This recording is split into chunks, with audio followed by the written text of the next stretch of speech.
Welcome for the first time to Beyond the Tag. My name is Roy Anderson. This is Joseph Heidenreich, and we decided to start this little channel together. Quick little background, I guess.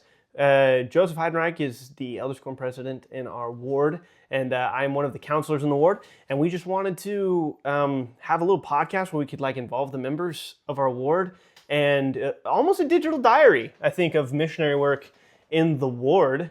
And I don't know, I presented it to Brother Heidenreich and he was like, let's freaking do it. Let's do it. So he got, we got all the equipment we could and It just seemed like a really good way to engage the ward and the missionary work that the missionary spirit, all the great things that we have done as ward members. I think sometimes we have a tendency to forget about those things. And I think it's fun to have a medium for people remembering that and then sharing those experiences with the other members of the ward, kind of get everybody fired up. Yeah. And I was talking to a member from the High Council, I think, and he was saying something he was just like, we have too many returned missionaries coming home and they have these incredible stories and nobody gets to hear them except for their families sometimes and the High Council when they come report. And he was like, we have to, there's got to be a way to document this. So that's what we want to do. So the purpose of the podcast, I guess, is we want to remember that which was good of the mission, right? And then it's called Beyond the Tag because missionary work shouldn't stop after you take that tag off, right? It should continue going. So for the first interview we did, which we want to just interview the missionaries in our ward and hopefully surrounding areas and stuff like that, maybe in our stake, get to know their story. And for the first interview, we wanted to interview Brother Heidenreich, Joseph. He said we could do this, and it was mostly because this video might turn out pretty crappy. So it's a good throwaway for us if it's not good. But yeah, so I actually don't even know where you served. Where did you serve your mission? So I served at Mexico City East Mission, and at the time I went out, there were 3 missions. There were south, in north, all of Mexico. East. No, in Mexico City. Okay, I was like, what? Would you serve in the 1930s? Yeah. What's going on right now? What's fun though is that I served in the same mission that my grandmother did. Oh wow! In the 1930s. So yeah, that's a crazy guess that I came across at least one person who knew her. So well, that's insane. So you met people in your mission that knew your grandma? Is that yeah, my grandmother served, and at the time it was just the Mexico mission. Right. So one city in particular, Pachuca, where the church has a long history, she served there. That was one of her areas. And as a sister missionary in the 1930s. Now she was born and raised in the colonies. And her maiden name was Farnsworth. Okay. Married name Anderson. And I'm a Heidenreich because my mother's maiden name was Anderson. So, but she left her mission from Mexico. So she's fairly fluent in Spanish already, and got called to the Mexico mission. And wow. Was she living in Mexico when she got called to? That I'm not 100% sure okay. of. So she was already fluent in Spanish then. Yeah. She's a Mexican. She grew up in the colonies in Mexico. Did, right. I mean, she probably didn't. She probably looked fairly German. Or was it? Yeah. She was white. Farnsworth, the Farnsworth. Yeah. Line, that's awesome. So when you served a mission, did you feel that connection? Did you have that feeling of okay, my forefathers, my ancestors were here teaching the gospel? I did. And I think that my extended family did a good job of really telling this family story that we are faithful missionaries in our family. We love to serve. Yeah. And so there was a constant sharing of mission stories. My grandparents, each time that one of the grandkids went out, they would hold a special dinner, just grandma and grandpa and all of the grandkids only, to kind of honor that person who was going out on the mission. Oh, that's sweet. And grandma and grandpa sharing, we love you, we're behind you, God is with you. Yeah. You are representing our family, and you will be successful. We will be behind you 100% type of a thing. So it was like this rite of passage. You get to go to this dinner where you're being honored by all of your cousins and your grandparents who are these mighty missionaries in the past, sent you out. And they also, my grandma and grandpa, served multiple missions together. Okay. And it was always something that was exciting for us to go and to hear about their not only their individual mission stories, but their mission stories as a couple. That's all. I hope we can get more people on that have that kind of story. Because I served my mission in Guatemala, and my grandfather, who is technically the first convert in the workman side on my mom's side, and he served his mission in Guatemala, and I served my mission in Guatemala. So that connection, that tie of like my grandfather was here serving a mission, teaching the gospel, and now I'm here walking the same places that he was walking, teaching the gospel and things like that. That kind of connection to ancestry and thing like that is like, and I think this is a great intersection of the three pillars of our church, which is like the temple work and the genealogy, connecting us to our ancestors. Yeah.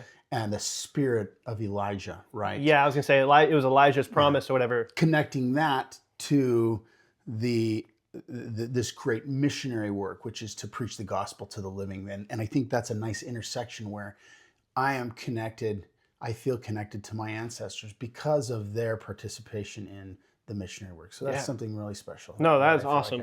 That's awesome. So did you think, because of this tradition, this heavy missionary tradition, was that always the choice to go on a mission? Was that always like pretty firm you were going to go? I think it was. I had some times when I was younger that I was thinking, do I want to I grew up as an active member of the church, but do I want to go to seminary? Do I want to be the... Go to sacrament? Do I want to do these things? And I kind of had a conversion as a young man. I developed a friend who's close to me, Jared Parker, if he ever listens to this, shout out to him. But we grew up then talking in our private moments and conversations about gospel-centered things. Yeah. So it was an organic discussion about the gospel and how it was real and how it applied to our own lives. This was outside of a seminary class, outside of a church class, outside of a family home evening or a family discussion. This was just me and my pal when we're going camping or doing other stuff, sitting there and thinking like, aren't all of these things that have to do Don't with... all these things denote that there's a God? Yeah, like all these things, right? Yeah. Alma action there. Isn't this exciting? Isn't this real? We would have those discussions where you just kind of get the chills and like, God is real and the plan of salvation, and this is really awesome. We love talking about that stuff. Particularly Jared would always teach me like things that were exciting about the gospel and give me kind of this new fervor for doing it. So I think from that point on, I always looked ahead to, yes, I want to serve a mission. Yeah, and I actually love that because I feel like we've entered a strange era, at least from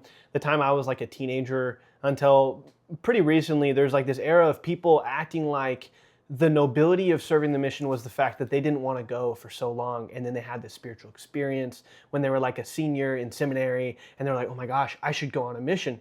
And I think that video maybe is more like, not that video, that idea is more intoxicating to some people. Like, wow, you had an Alma the Younger experience, and then you went and served a mission or whatever.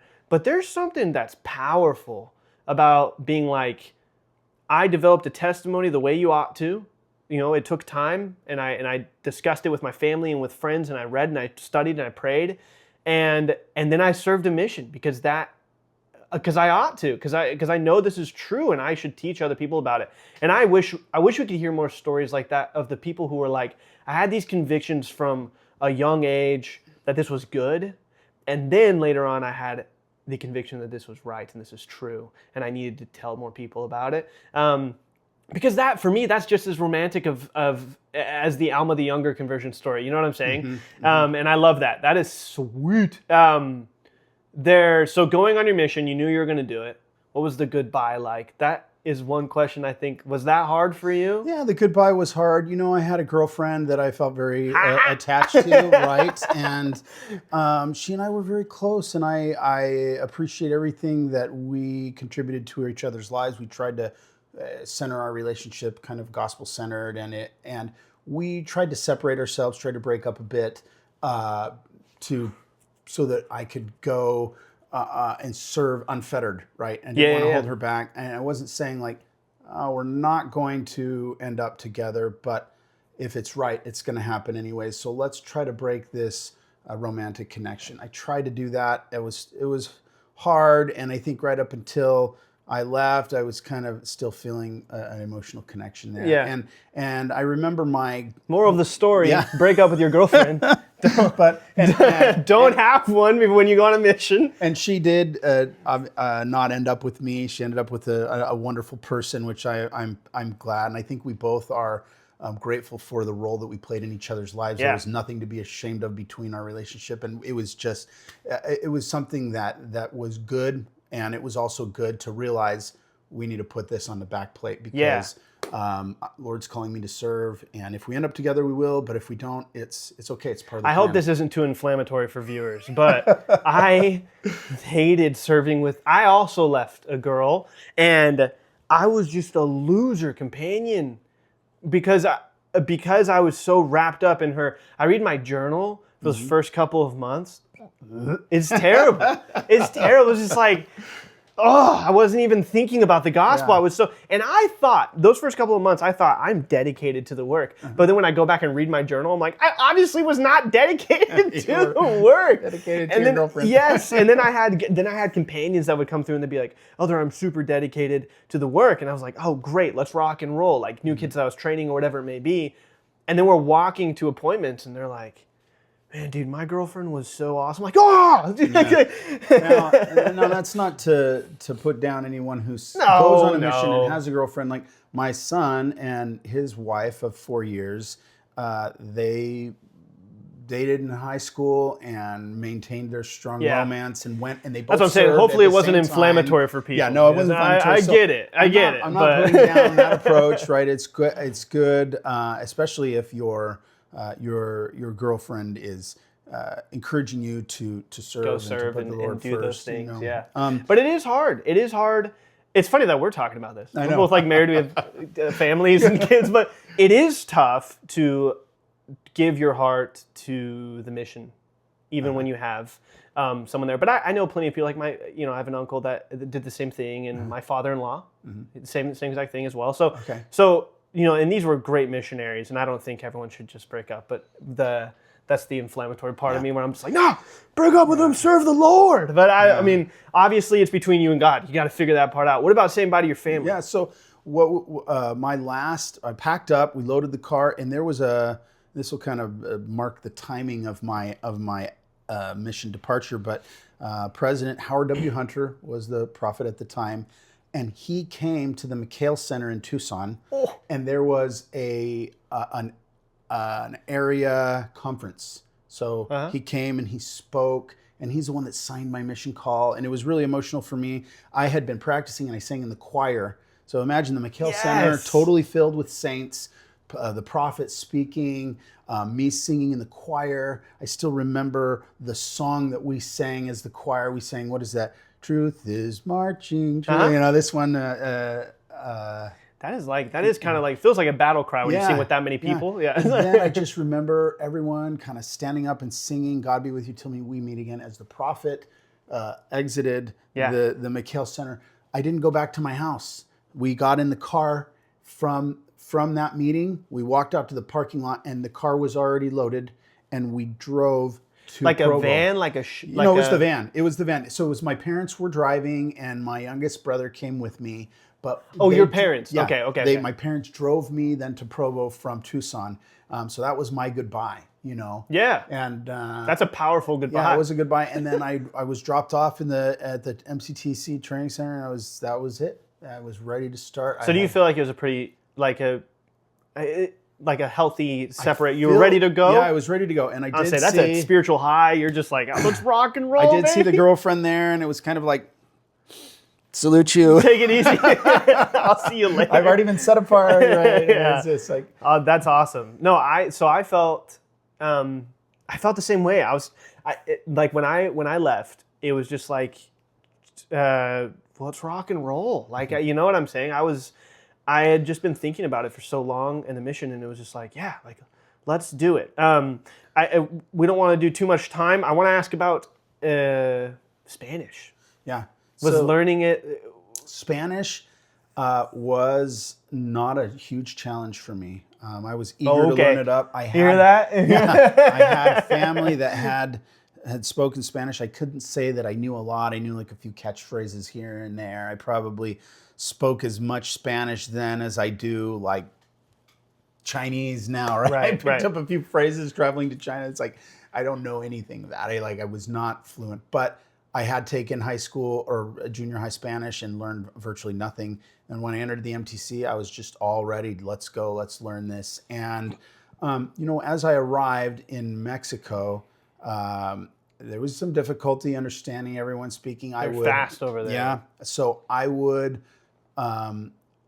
read the lessons and the scriptures in Spanish out loud as I was reading it. So just to get my mouth used to saying the words and trying my pronunciation, and always carried around a little notebook, and any word that I heard that I didn't know, I would jot it down, and then I would constantly look at that throughout the day until I could remember the word and cross it off, say I know that one. And that was just an ongoing, it was like one of these little mini spiral bound flip books that just written word after word after word. And so I think by the time I hit 2 months in the mission, I remember the first time, the first sister, Hermana Perez, she was an older woman that was basically a matriarch of a family, and she was the staunch Catholic, and the kids and the grandkids were kind of holding back because of her. They didn't want to dishonor the family tradition of Catholicism.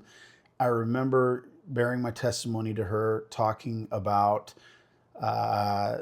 Second Nephi 31, where he talks about a gate and the entering into we enter into the kingdom by the gate, and there's only one gate to enter by. And I was testifying about this and testifying about baptism, and that's the first time where I could just really say the words, the language was just coming to me, and I was able to express in the way that I wanted to. That doesn't mean my Spanish was perfect, but that's a part where I can remember my mission saying, I am effectively communicating in Spanish, what I need to, Yeah. I did. Do you remember how long you'd been out at that time? That was 2 months. Oh, 2 months. 2 months okay. in the field. Yeah. Okay. And she ended up getting baptized, and which was a very special thing. And then later on, I was shortly after transfer, but later on, a lot of her kids and grandkids were also baptized into the church, so they became like a strong branch. Oh, wow. Not a war branch, like a branch, but they became branch of their family line or whatever it may be. Yeah. Strong links in the chain of their family there. Yep. That's awesome. How was like Mexico, Central America, South America, kind of known, blossoming like a flower in the last days. Yeah. Were you able to see a lot of that kind of stuff, like baptisms, converts, things like that? We had a lot of baptisms. I think 150 to 200 baptisms, I think, on my whole mission. And it was... You yourself? Me and my companion. Holy crap. It was unusual to go a month without a baptism. If they did, they call that, blank. You blanked that one, blanquearon. So it was like, I got to blank that one. Struck out. Yeah, we struck out for the month. But it was...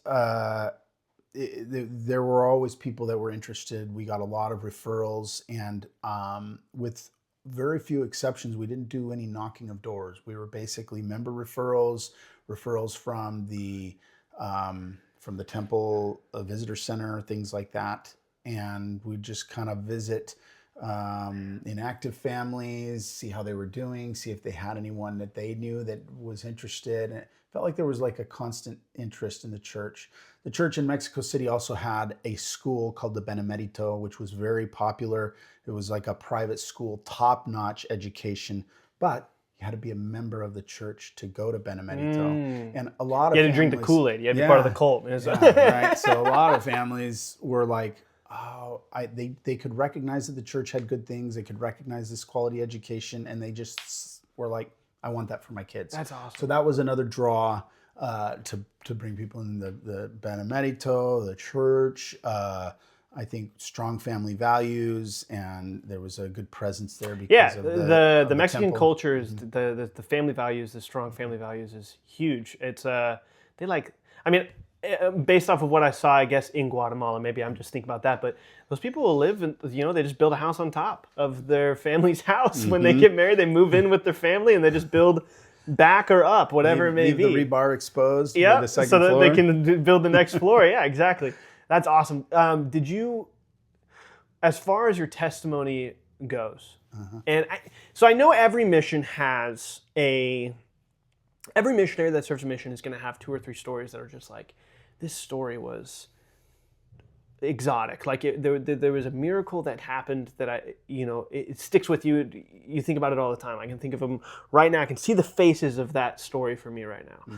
And I think those stories are important, but we have a lot of podcasts talking about those kind of stories.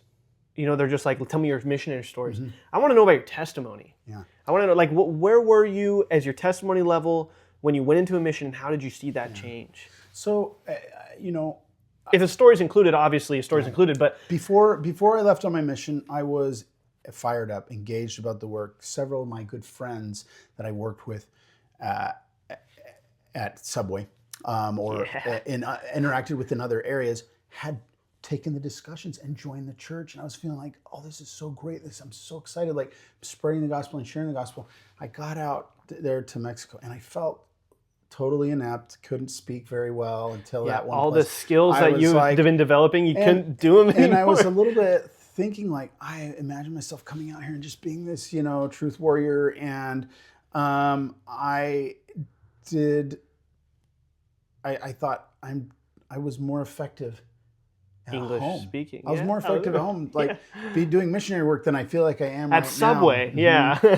And I think there's always kind of I had an initial companion that I think that was a little bit biased against the Americans. Yeah. Feeling like Yeah. these guys are just so privileged and they come out here. And it's interesting, many years later, he reached out to me and said, I acknowledge that, and I am sorry for what that. In retrospect, You're like, man, I didn't even remember that you were mad about it. But it was hard. I felt a lot of loneliness, and then I accidentally told on. You actually snitched on the zone. I snitched on the zone. They got like record numbers of baptisms that one of those first months, and.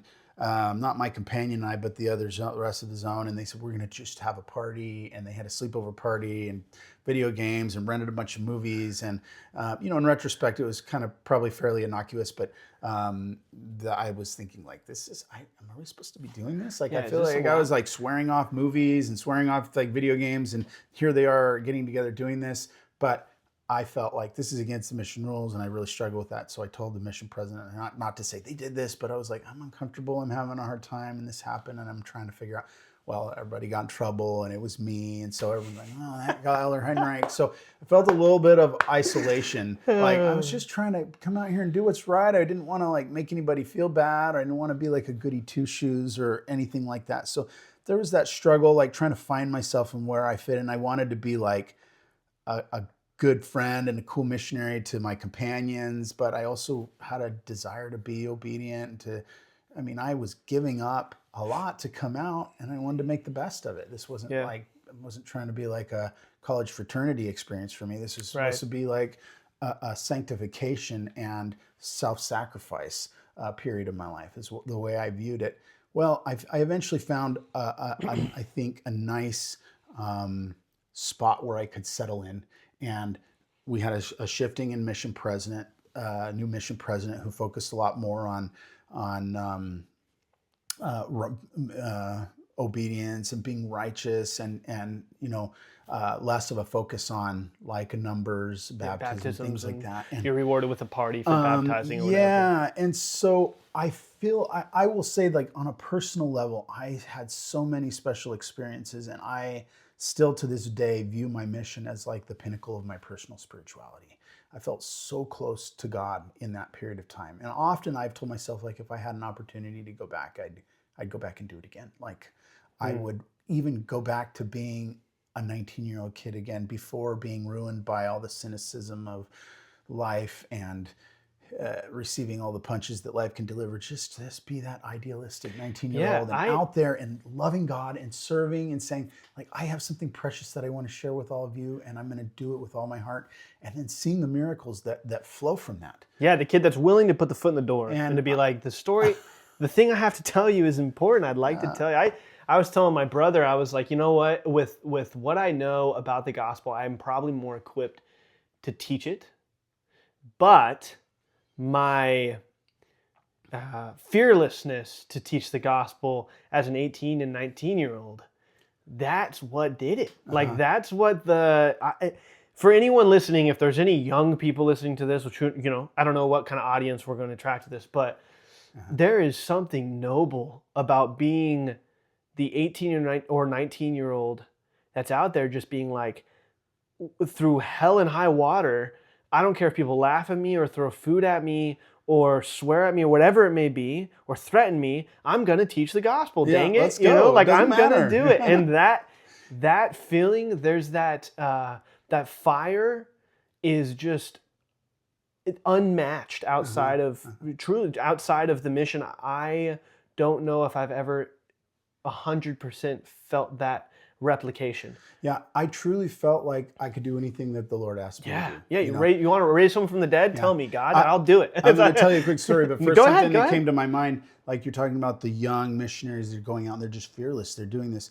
I just finished reading Ender's Game today. My son and I were like, we do book club, and that was the one we picked. Well, in Ender's Game, they choose the children to be their commanders and to fight this battle, because only the children can do it. They they have the mindset that's they're able to go out and do this. But it's just like our missionary force, the youth and our young members of the church are the ones that are fearless and are idealistic and can do this, right? Yeah. And we get kind of old and set in our ways. I wouldn't do it anymore. No, I'd like to go serve a mission, but I'd be scared. I was one time, I'll let you tell your story. I have a story. I was on a bus, and in Guatemala, the preachers, if they got on a bus and started preaching, the bus drivers would let them go free of pay, because the bus drivers, there's this belief that if someone's teaching the gospel, preaching the word, no one's going to get in a car accident. God's going to protect that bus, whatever. So preachers would get on, they'd start preaching. I remember a guy was preaching, and he took a couple jabs at me and my companion on the bus, you know, we didn't need a restoration. And I remember I just stood up on the bus and I just testified. It wasn't like I said, no Bible bashing. I just was like, sir, I'm sorry, but I believe this is God's church. This is his gospel. And it was, who knows why it shut the preacher down. Maybe he was just like, whoa, that was an awkward thing, like a strange whatever. And he ended up asking me a question, and he was like, well, what do you think the men in Guatemala need to hear from you? Which was kind of a strange question, like the men, not the people, but just the men. And I was able to teach on that bus. Like, would I ever do that now? No. No way. So Heck no. That's terrifying. But I think, we were able to teach people out of that. And I think maybe, how do we build that back into us? Because I don't think that's a bad thing to have or want. You know? This is the experience that I was going to share that comes to my mind when I feel like I could do anything. Like, Lord is with me. Anything that I need to do, I can do. And I was his own leader, and I went on splits with a companion. They lived in a further out little village than what I was serving in. And I had to travel kind of like maybe an hour by bus to get to where they were. And I went with my companion, and then we said, we're going to switch today. This companion had been kind of in a slump. They'd been feeling down, had trouble, hadn't had any success recently, and just needed to be loved and needed to have a boost. Yeah. So we split. Our companions went back to my area to spend the day working with our investigators or whatever. Yeah, what we had there. And I stayed with this, and I said, what do you have? Well, we don't have anything today. And I said, all right, listen, I'm going to talk to you about faith. With faith, if the Lord wants, if the Lord is asking us to do something, faith is a principle of action. We can get up and we can act, and we can accomplish anything. And anything that you ask for, if it's right, we can do it. We can achieve it. And what do you want? Well, I want to have I want, and I think he was a little bit trying to be like the devil's advocate. He's like, well, I want to baptize somebody today. Oh, And I was like, oh, okay. wait, we're going to baptize someone today. Yeah, Yeah, it's- okay, well, let's do this. And so I was playing along. He said, let's kneel down and pray. Should we baptize someone today? Let's ask God if that's righteous. And if we feel it is, let's go do it. Okay. So we kneel. Heavenly Father, is this right? And the Spirit was like there. And I said, what did you feel? He's like, I don't know. I felt something kind of special. He's like, let's go baptize someone today. But let's be smart. Okay. So what are the rules? Yeah. There's a requirement to get baptized. So someone has to be baptized, has to have attended church so many times, right? They had to have. We can't give them all the discussions in one day. So they need to have all the discussions taught. So let's take your Arabic. Let's go. Let's make a list of all the people in the past who have had all the discussions already and have been to church the number of times and maybe dropped off for some reason, and let's go invite all of them to be baptized today. And he's starting to get the idea. He's like, oh, okay. And I said, excited, God, yeah. I look excited. If God wants this, it's going to happen. Let's do it. So we found 6 people that met that criteria in the books. We went around in the yearbooks. I said, we're just going to be bold. We're just going to say, will you enter the waters of baptism today? Will you be baptized today? And we did this. As you would expect, people are like, what? There's a reason I stopped. I did not want to listen to the gospel. rest. And then we got to this lady and we asked her, and she started crying at the door. And she's like, I couldn't get baptized because I was smoking. And she said, just today marks 2 months since my last cigarette. Oh my gosh. And yes. So we're like, okay. So I was the zone leader, so I could do the interview. I could do the interview right there. And we got to get the ward involved. So we called the ward mission leader, called the bishop. We said, hey, this lady who was she meets the criteria. She attended a few times. She stopped investigating because she was a smoker, and we invited her to be baptized today, and she said yes. And we even told her 5:00 at the church, can we make this happen? Everyone's like, let's do it. Of course we can make this happen. We called everybody, got the ward involved, got people there. The Relief Society president was there. The ward mission leader was there. Quite a few people showed up to this baptism. This was so exciting. And this woman got baptized. The missionary that I was working there with, he baptized her. And it was very emotional. So we got back to the apartment. We were on fire. We're like, see what you can do. This is so awesome. The Lord can do anything. The Lord can do anything. And then our companions come, and they got back to us 8 p.m. because we still had to turn around and make the bus ride back to my area. What'd you guys do today?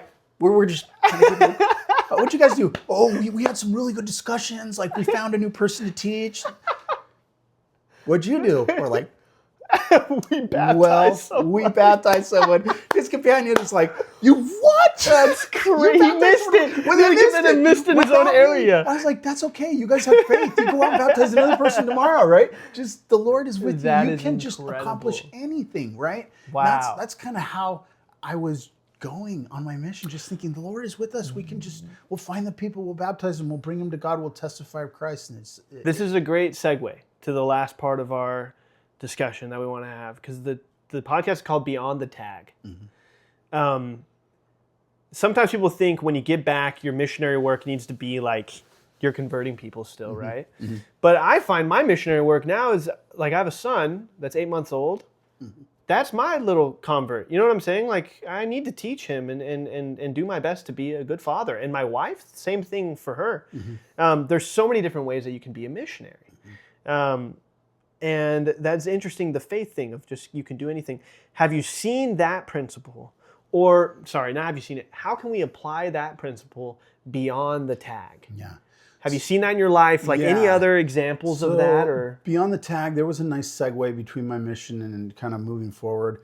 I planned, my best friend and I, Jared, the same one. Yeah. We said, we're going to go back and visit each other's missions after. First mine, then yours. So he went to Dominican Republic. We both spoke Spanish. We said, we're going to go to Mexico, but we're so poor. We have nothing. We're going to just basically go to Nogales, walk across the border, and buy a bus ticket for $10 that will get us all the way down to Mexico City. That's a long bus ride. Yeah. But we got on the bus. 15 hours. Yeah, we got on the bus. We took a bus ride from Nogales to Mexico City. I had written that I was going to go. Well, there was this family that I baptized, and it was one of these that wanted to go to the Benemerito. This whole family, they're still members of the church because I went back recently and visited them, and they're doing great.